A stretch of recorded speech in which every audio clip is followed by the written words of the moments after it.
એક તરફ રથયાત્રાનો ધમધમાટ છે અને તેની વચ્ચે ટેક્સટાઇલ સિટી ડાયમંડ સિટી સુરતથી એક મોટા સમાચાર છે. પશ્ચિમ આફ્રિકાના માલી દેશમાંથી એક એવા સમાચાર સામે આવ્યા કે જેમણે હીરા ઉદ્યોગ જગતમાં સન્નાટો મચાવી દીધો છે. આફ્રિકાના માલીમાંથી સુરતના ડાયમંડ કિંગ ધીરુ રામાણીનું અપહરણ થયું હતું તેવા સમાચાર મળી રહ્યા છે. કટ્ટરપંથીઓની ચુંગાલમાં 3 મહિના સુધી બંધ રહ્યા બાદ થયો છે છુટકારો.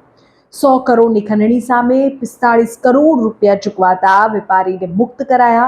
ધીરુ રામાણી સાથે અન્ય 3 ભારતીયોના પણ અપહરણની આશંકાથી સમગ્ર હીરા બજાર અત્યારે સ્તબ્ધ છે. વિગતવાર માહિતી આપને આપું છું. સુરત સહિત સમગ્ર ગુજરાતના રત્ન કલાકારો અને હીરા ઉદ્યોગને હચમચાવી મૂકે તેવી એક મોટી ખબર પશ્ચિમ આફ્રિકાના માલી દેશમાંથી. સુરતના જાણીતા 75 વર્ષીય ગુજરાતી મૂળ હીરા ઉદ્યોગપતિ ધીરુ રામાણી રહસ્યમય રીતે ગુમ થયા હતા. શરૂઆતમાં ગુમ થયાની આશંકા બાદ જે વિગતો હવે બહાર આવી રહી છે તે ચોંકાવનારી છે. અત્યારે મળી રહેલી જાણકારી અનુસાર ત્યાંની એક કટ્ટરપંથી સંસ્થા દ્વારા ડાયમંડ કિંગ ધીરુ રામાણીનું અપહરણ કરવામાં આવ્યું હતું. આ કટ્ટરપંથીઓએ પરિવાર પાસે પૂરા 100 કરોડ રૂપિયાની અધધ માંગણી કરી હતી. છેલ્લા 3 મહિનાથી ધીરુ રામાણીને અપહરણકર્તાઓએ બંધક બનાવી રાખ્યા હતા અને હવે સૂત્રો પાસેથી એવી માહિતી મળી રહી છે કે 45 કરોડ રૂપિયા જેટલી મોટી ખંડણી ચૂકવાતા અપહરણકર્તાઓએ હીરા વેપારીને મુક્ત કરી દીધા છે.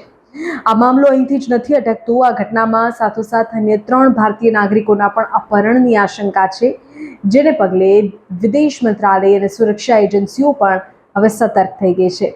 સવાલો આખી ઘટનામાં અનેક છે. આટલી મોટી રકમની ખંડણી આપીને વેપારીને છોડાવાયાની આ ઘટનાએ સુરત જ નહીં વૈશ્વિક હીરા બજારમાં ચર્ચા જગાવી છે. પ્રશ્ન એ છે કે આખરે આ કટ્ટરપંથીઓ કોણ હતા, બાકીના 3 ભારતીયો કોણ છે, કઈ સ્થિતિમાં છે? આ બધા જ સવાલોના જવાબ હવે ટૂંક સમયમાં સામે આવી શકે છે. અત્યારની જાણકારી તો એ જ છે કે ધીરુ રામાણી 3 મહિના સુધી રહસ્યમય રીતે ગુમ થયા. ખંડણીખોરોની ચુંગાલમાંથી હવે મુક્ત થયા છે. 100 કરોડની અધધ માંગણી, 45 કરોડ ચૂકવાયા અને અંતે મુક્તિ.